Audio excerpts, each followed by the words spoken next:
1990 के दशक की शुरुआत में देश की राजनीति में एक बड़ा धमाका हुआ। सीबीडीटी की एक रिपोर्ट लीक हुई, जिसमें पता चला कि सरकार बड़े बड़े नेताओं, व्यापारियों और पत्रकारों के फ़ोन टैप करवा रही है। लोग हैरान थे क्योंकि पुलिस और खुफिया एजेंसियां बिना किसी ठोस नियम के जिसे चाहती थी उसका फ़ोन सुनने लगती थी। पीयूसीएल नाम की एक संस्था ने इसके खिलाफ सुप्रीम कोर्ट में केस कर दिया। सरकार ने कोर्ट में पुराने कानून का हवाला दिया। Section 5(2) of the Indian telegraph act 1885, अंग्रेजों के ज़माने का ये कानून कहता था कि अगर सरकार को लगे कि पब्लिक सेफ्टी का मामला है तो वह किसी का भी संदेश रोक सकती है या सुन सकती है।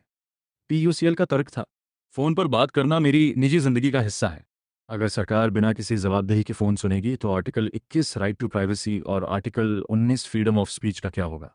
सुप्रीम कोर्ट ने माना कि टेलीफोन पर बातचीत करना आपकी प्राइवेसी का अटूट हिस्सा है। कोर्ट ने कहा कि आप घर में बैठकर क्या बात कर रहे हैं ये सरकार तब तक नहीं सुन सकती जब तक कि कोई बहुत बड़ी इमरजेंसी ना हो।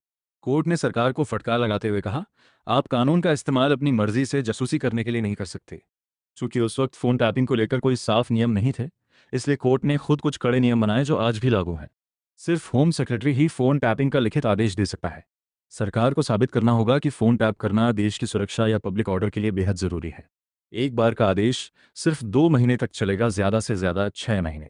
एक हाई लेवल कमेटी हर आदेश की जांच करेगी कि क्या वह सही था या नहीं। अगर गलत पाया गया तो रिकॉर्डिंग तुरंत नष्ट करनी होगी। इस केस ने सरकार की मनमानी पर लगाम लगा दी। इसने साफ कर दिया कि चाहे कानून पुराना हो, लेकिन उसे संविधान के मौलिक अधिकारों के तराजू में तौलना ही पड़ेगा।